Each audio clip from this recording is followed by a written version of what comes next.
అదే RTV app వార్తల్ని క్షణాల్లో చదివే అవకాశం ఉంటుంది. ఒక న్యూస్ పేపర్, ఒక టెలివిజన్ ఛానల్ మీ చేతుల్లో ఎప్పుడూ ఉంటాయి. సుదూర ప్రాంతాల నుండి పట్టణానికి వచ్చి సకాలంలో ఆహారం దొరక్క అలమటించే వారి తాలూగా ఆవేదన విన్నారు. లేకపోతే వారికి కడుపు నింపాలనే ఉద్దేశంతో 2014లో తెలుగుదేశం పార్టీ వచ్చినప్పుడు పట్టణాల్లో అన్నా క్యాంటీన్ ఓపెన్ చేసి అందరికి కూడాను సరసమైన అంటే 5 రూపాయలకే ఆహారంతో పాటు బ్రేక్ఫాస్ట్ కూడా ఇచ్చేటటువంటి ప్రక్రియ నడిచింది. 2019లో వైసీపీ పార్టీ అధికారంలోకి వచ్చిన వెనువెంటనే అన్నా క్యాంటీన్లు మాత్రం మూసివేసేశారు. 5 రూపాయలకు లభించే అన్నాన్ని మాత్రం వారి నుంచి దూరం చేశారు. అయినప్పుడు కూడా శ్రీకాకుళం జిల్లా నియోజకవర్గం కేంద్రం అంటే శ్రీకాకుళం నియోజకవర్గం సంబంధించినట్టు అప్పుడే తెలుగుదేశం పార్టీ కార్యకర్తగా ఉన్నటువంటి ఎవరైతే గుండు శంకర్ మాత్రం మాజీ ముఖ్యమంత్రి ఇప్పుడు ముఖ్యమంత్రి చంద్రబాబు నాయుడు మానసపుత్రిక అయినటువంటి అన్నా క్యాంటీన్ మూసేసిన విషయం బాధపడి ఆ రోజు మాత్రం పూర్తి స్థాయిలో ఆ రోజు నుండి ఈ రోజు వరకు కూడాను 484 రోజులుగా, ఎందుకంటే మళ్ళీ అధికారంలో చంద్రబాబు నాయుడు రావాలి, అన్నా క్యాంటీన్ ఓపెన్ కావాలని ఆయన ఆకాంక్షకు అనుగుణంగానే ఈరోజు అన్నా క్యాంటీన్లు రేపు ఓపెన్ కానున్నాయి. ఈ రోజు వరకు కూడాను ఆ పేదలకి సుదూర ప్రాంతాలకు వచ్చిన వారికి ఉచితంగా అన్నం సప్లై చేస్తున్న పరిస్థితి. కానీ ప్రస్తుతం మాత్రం రేపు అన్నా క్యాంటీన్లు ప్రారంభిస్తారని తెలిసినటువంటి ఆయన మాత్రం ఇలా ఆనందం వ్యక్తం చేస్తున్నారు.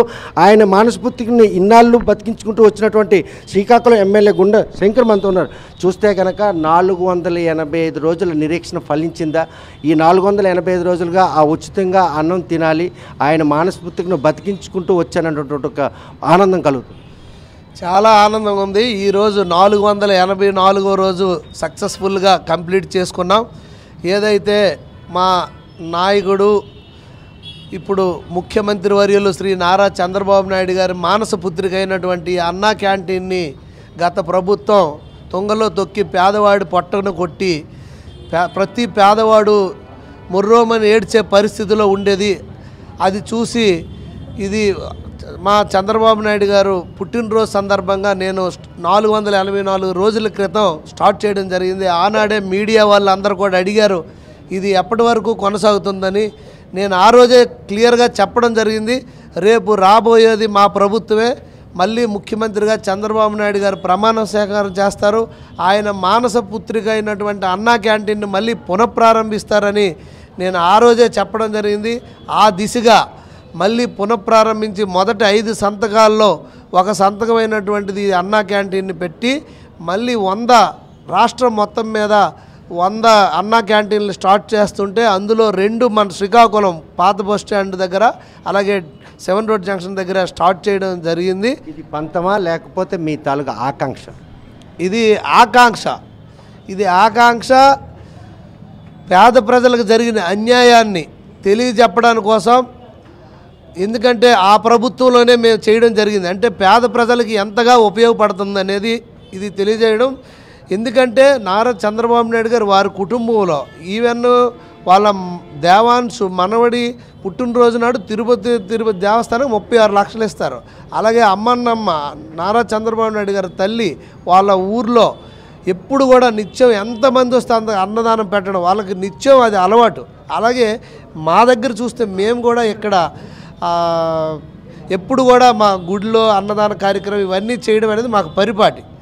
దీంతో పాటుగా నాకు కేంద్ర మంత్రివర్యులు రామ్మోహన్ నాయుడు గారు, అచ్చెన్నాయుడు గారు కూడా సలహా మేరకు ఆ రోజు అన్నా క్యాంటీన్లు నేను స్టార్ట్ చేయడం జరిగింది. దీన్ని ప్రజలు కూడా ఎంతో సక్సెస్ఫుల్గా ఆ రోజు 5 దగ్గరలు పెడితే 5 కూడల్లో ఆయన బర్త్డే సందర్భంగా 5 కూడల్లో కూడా ఒక మెతుకు లేకుండా తిన్నారు. అంటే ఎంత పేద ప్రజలు కానీ అవసరానికి క్యారీస్ తేకుండా వచ్చేవాళ్ళు అలాగే తక్కువ ఆదాయం ఉన్నోళ్ళు కూడా ఎంతో ఉపయోగకరంగా ఇది ఉందనేది ఆ రోజు తెలిసింది. శంకర్కి అన్నా క్యాంటీన్ ఒక ఐడెంటిటీని తెచ్చింది. ఇన్ని 100 రోజులుగా కొనసాగుతున్న క్రమంలో నిన్న నియోజకవర్గం ప్రజలే కాక మొత్తం జిల్లా నలుమూలను కూడాను పట్టణ కేంద్రమైన శ్రీకాకుళం వస్తారు. వాళ్ళని ఆలోచింపచేసేటటువంటి ఆ ఆలోచన ఈ రోజుకి 50,000 సుమారు మెజారిటీతో గెలిపించడానికి దోహదపడింది అనుకోవచ్చు ఈ క్యాంటీన్. తప్పకుండా ఇది వాళ్ళ దీవెనలే నాకు ఈరోజు శ్రీరామ రక్ష అయ్యింది. ప్రతి ఒక్కడు పట్టెడు అన్నం ఆకలితో కడుపు లోపలికి వెళ్ళి కడుపు నింపితే అతను హాయిగా మంచిగా నాకు భోజనం పెట్టారంటే అవే దీవెనలు. భగవంతుడు అనేవాడు ఎక్కడి నుండో డైరెక్ట్గా వచ్చి దిగిపోరు. ఆ దీవెనలే మనకి మంచి జరుగుతుంది. మేము ఏ దృఢ సంకల్పంతో అయితే స్టార్ట్ చేసామో ఒక్కరోజు కూడా మా నాయకుడిని అరెస్ట్ చేసిన రోజు మొత్తం కర్ఫ్యూ విధించి మేము ఇది రాష్ట్ర బంద్ పిలుపునిచ్చిన రోజు కూడా అన్నా క్యాంటీన్ ఆపలేదు. అలాగే 2-3 తుఫాన్లు వచ్చాయి, ఆ రోజు కూడా ఆపలేదు. ఏ రోజు కూడా ఈవెన్ అమరావతి రైతులు వస్తున్నారని అప్పుడు ఉత్తరాంధ్ర గర్జించేసి ఆ రోజు ఇక్కడ ఎక్కడికక్కడే అలర్ట్ చేసి మమ్మల్ని బయటకు రానివ్వకుండా గృహ నిర్బంధం చేసిన టైంలో కూడా ఏ రోజు ఎక్కడ కూడా మేము 484 రోజులు ఎంత దిగ్విజయంగా నడపగలిగామంటే అది ఆ సంకల్ప బలం. అలాగే మేము ఒక మంచి కార్యక్రమం అది ఈరోజు మాకు చాలా ప్రౌడ్గా ఫీల్ అవుతున్నాం. ఎందుకంటే మేము ఏదైతే ఆ రోజు మీడియా ముఖంగా చెప్పామో ఈరోజు మా నాయకుడు అది తీర్చిదిద్ది చేశాడంటే మాకు నాయకుడి మీద ఉన్న నమ్మకం. మా అన్నా క్యాంటీన్ కొనసాగించాలన్న మీ ఆకాంక్షతో పాటు రేపు ఒక ఎమ్మెల్యే హోదాలో ఈరోజు అన్నా క్యాంటీన్ ప్రారంభించే అదృష్టం అనుకుంటున్నాను. చాలా అదృష్టం.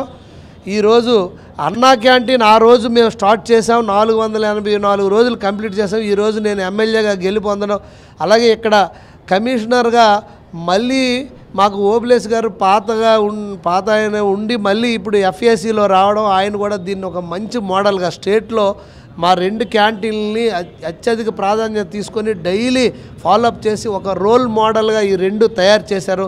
ఇది కూడా చాలా మంచి 7 రోడ్ జంక్షన్లో ఇంతకుముందు అక్రమ కట్టడాలు లాస్ట్ 5 ఇయర్స్లో వైసీపీ ప్రభుత్వంలో ఇది ఆక్రమించేసి దీన్ని మొత్తం కోల్దోసే పరిస్థితి వచ్చినప్పుడు మళ్ళీ దీన్ని అంతా వెకేట్ చేసి ఈరోజు ఇంత మోడల్ కేంద్రంగా ఇది తీర్చిదిద్దాము.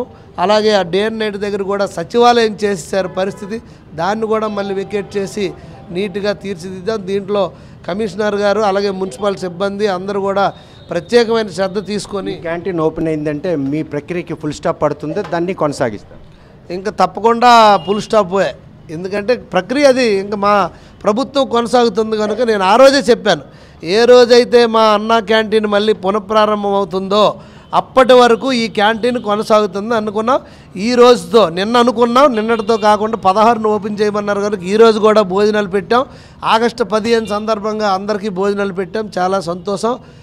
రేపటి నుండి మా చంద్రన్న అన్నా క్యాంటీన్ ఫుల్ ఫ్లెడ్జ్డ్గా ఎన్డీఏ ప్రభుత్వం ద్వారా ఇది రన్ అవుతుంది. శంకర్ అన్నా క్యాంటీన్ మూతపడి చంద్రబాబు నాయుడు అన్నా క్యాంటీన్ ప్రారంభించబడి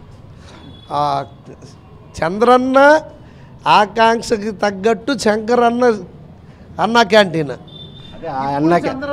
అదే శంకరన్న అన్నా క్యాంటీన్ ఆగిపోతుంది, చంద్రన్న అన్నా క్యాంటీన్ ఓపెన్ కావడమేనే. ఈ విషయంలో మరి దానిపై కనెక్ట్ ఉన్న వాళ్ళందరూ కూడా ఇంకేమనుకుంటారు, శంకరన్న బండి వస్తుంది తినాలని ఆలోచన అలాగేం అనుకోరు, అందరికీ తెలుసండి. నేను ఆ రోజే చెప్పాను, రోజు ఎన్నోసార్లు మీడియా ముఖంగా చెప్పాను.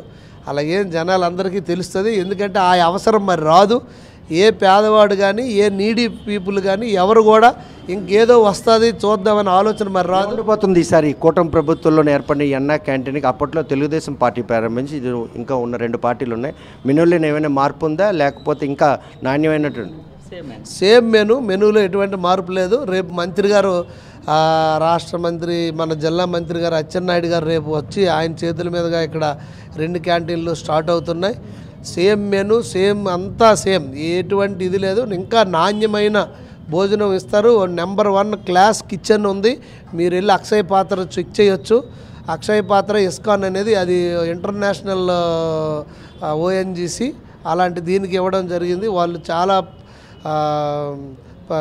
వాళ్ళ ఇది ప్రమాణాలు చాలా మంచి ప్రమాణాలు, ఇంటర్నేషనల్ స్టాండర్డ్స్ పాటిస్తూ ఆ కిచెన్ కానీ అంతా ఇది ప్యూర్ వెజిటేరియన్ మీల్స్, అందరికీ ఆరోగ్యకరమైన ఫుడ్ ఇవ్వడం జరుగుతుంది. టీడీపీ హయాంలో ఉన్నటువంటి ఏదైతే మెనూ కాకుండా ఈరోజు జనసేన బీజేపీ ఉన్నాయి, వాళ్ళు కూడా ఏమైనా సూచనలు చేసి మెనూలో ఏమైనా ఎక్స్చేంజ్ చేసే అవకాశం ఉంది? అలాగే లేదండి. మెనూ అంటే తినేది అందరూ ఒకటే తింటారు కదా, ఇంకా ఎక్స్ట్రాడినరీగా ఏమైనా ఎక్స్ట్రాడినరీగా 5 ఏళ్ళుగా కనీసం ఆ క్యాంటీన్కి వచ్చి పట్టిన అన్నం తినే పరిస్థితి లేని నేపథ్యంలో ఈరోజు మళ్ళీ ఆ క్యాంటీన్లు అందుబాటులో తెస్తున్నారంటే ఇంకా క్వాలిటీ విషయంలో కానీ ఇంకేమైనా కూడా ఎక్స్ట్రాగా అందుతుంది ఒక ఆశాభావంతో ఉంటారు. అంటే డొక్కా సీతమ్మ అనేది మన పవన్ కళ్యాణ్ గారు చెప్పిన వెంటనే ఇంతకుముందు ఏదో ఇంట్లో ఇచ్చినట్టు గోరు ముద్దని పెడితే దాన్ని మేము ఆ డొక్కా సీతమ్మ గారు పవన్ కళ్యాణ్ గారు సూచించిన మేరకు అది ఇమీడియట్గా మార్చడం జరిగింది. ఇది పిల్లలందరికి కూడా అంగన్వాడీ కేంద్రాల్లో మధ్యాహ్నం బడి భోజనం సమయంలో పెద్ద ఎత్తున అదొక కార్యక్రమం పెట్టాం. అంతేగాని అందరు తినేది రైసే. టీడీపీకి ఒక రైసు, బీజేపీకి ఒక రైసు, ఇవన్నీ ఉండవు. ఇప్పుడు ఒక పార్టీ పెట్టింది, ఇప్పుడు 3 పార్టీల కలయికలో ఏమైనా కనుక ఇంకా ఎక్కువ లభించదన్న తిన్న వాళ్ళ ప్రభుత్వం 3 పార్టీలు కలిసినా ఒకటే ప్రభుత్వం, ఒకటే మెను, ఒకటే మాట, మాది ఒకటే బాట, ఒకటే అన్న క్యాంటీన్ అంతే. రేపటి నుండి శంకర్ అన్న క్యాండిడేట్ అయితే మరి కనిపించింది. అవును, తప్పకుండా. ఇది వచ్చింది కనుక ఇది రావడానికి నడిపారు, ఈరోజు వచ్చేసింది కాబట్టి దాన్ని ఆపుతున్నారు అంతే, తప్పకుండా. ప్రస్తుతం మాత్రం అన్నా క్యాంటీన్ ఓపెన్ చేస్తున్నారు అన్నటువంటి ఆనందం ఒకవైపు ఉంటే, ఆ రోజు ఏదైతే పేదల కోసం చేసినటువంటి ఈ ప్రయత్నంలో వైసీపీ ప్రభుత్వం వచ్చిన తర్వాత ఆ క్యాంటీన్లు నిర్దాక్షిణ్యంగా మూసారు. పట్టణానికి వివిధ పనుల కోసం వచ్చిన వారికి పట్టి అన్నం పెట్టి ఆ ప్రక్రియను మూసివేశారన్న ఆవేదన మాత్రం చంద్రబాబు నాయుడు పుట్టినరోజు ప్రారంభించారు. 484 రోజులుగా చేపట్టినటువంటి ఈ అన్నా క్యాంటీన్ ప్రక్రియకు శంకర్ చేపట్టిన ప్రక్రియకి మాత్రం ఫుల్ స్టాప్ పడినుంది. ఎందుకంటే ఆయన ఆకాంక్ష ఈవేళ నెరవేరుతుంది. చంద్రబాబు నాయుడు పెట్టినటువంటి 5 సంతకాల్లో అన్నా క్యాంటీన్ తొలి సంతకం పెట్టడం మాత్రం ఆయన చాలా ఆనందపడుతున్నారు. పేదలకు పెట్టినటువంటి అన్నం విషయంలో గత ప్రభుత్వం వైఖరించిన తీరును మాత్రం తీవ్రంగా ఆవేదన చెందే, ఇన్నాళ్ళుగా కూడాను తన సొంత డబ్బులతో ఈరోజు క్యాంటీన్ నడిపాను, రేపటి నుండి ప్రభుత్వం ఈ క్యాంటీన్ ప్రారంభిస్తుంది కాబట్టి తన క్యాంటీన్ ఇంకా అందుబాటులో రాకపోయినా తన ఆకాంక్ష నెరవేరింది, తన ఆనందం మాత్రం శంకర్ వ్యక్తం చేస్తున్నారు. వీడియో జర్నలిస్ట్ రాంకిషన్తో సత్యం, RTV శ్రీకాకుళం. మరిన్ని వీడియోస్ కోసం ఛానల్ ని సబ్స్క్రైబ్ చేయండి, లేటెస్ట్ అప్డేట్స్ కోసం వాట్సాప్ ఛానల్ ని ఫాలో చేయండి, అండ్ లింక్ డిస్క్రిప్షన్ లో ఉంది.